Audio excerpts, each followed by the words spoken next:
may nag-challenge sa akin na haharbisin ko na raw yung mga tanim ko dito, mga sardinas dito sa aking kapaligiran.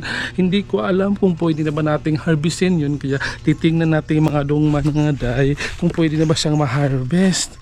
Kasi sa pagkakaalam ko 10 years daw ito. Dami na palang bunga, hindi ko siya na bantayan. Sayang ito oh. Naunahan tayo ng ibon, kinain na yung loob niya. Grabe na mga ibon at saka mga langgam talaga. Inunahan ako. Ito kaya, ay hindi pa pwede ito kasi hindi pa siya matigas. Humok-humok pa siya, malambot pa siya.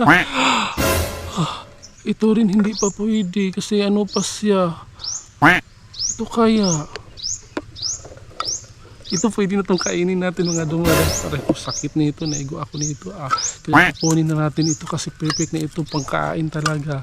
Ito yung pwedeng harvestin, yung matigas na at saka amoy lata na. Excited na ako, hindi ko talaga alam dito kasi first time ko talaga makakain ito mga day. Itong sardinas na tanim ko galing pa ito ng Istanbul. Ay nako, excited na talaga ako nito kahit pakain mga day. Kung hindi dahil sa yung challenge, kakainin ko talaga ito. Kaya aablihan na natin ito, easy open daw.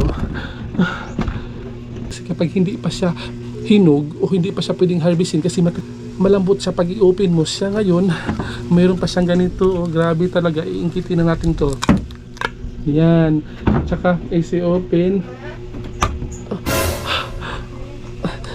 Yan talaga, perfect na yung mga day.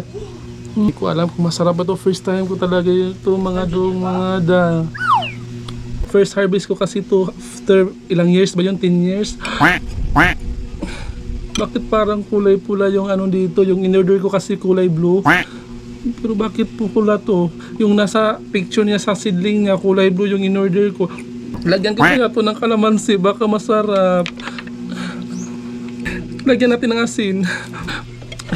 Perfect daw to sa may kanin mga day. Grabe talaga.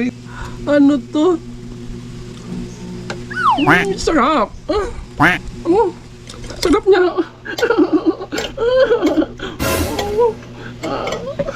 Sarap pala to. Sarap. Waiter, bigyan ako tubig, waiter, please. Ang sarap pala. Ay naku.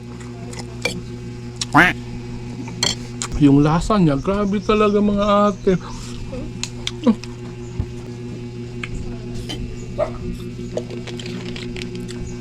Sarap pala nito. 555 sardines and tomato sauce. Grabe talaga mga day. Pag nagtanim kayo nito, mag-PM kayo, mag-comment kayo dyan. Kasi marami pa akong seedlings nito. Ibabad yung seedlings nito dyan. Tsaka mamumunga na siya ng ganito. Grabe talaga ito mga da.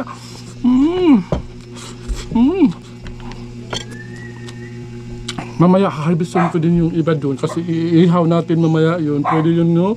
Iihaw natin tsaka yung iba ipiprito natin. Tingnan natin, no? Wow! Sarap pala nito. At may buto sa loob, tas yung buto niya makakain, tas siya, hindi na siya matigas.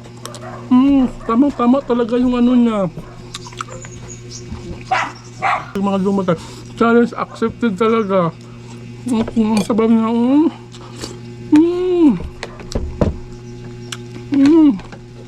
Gusto mo? Magtanim ka?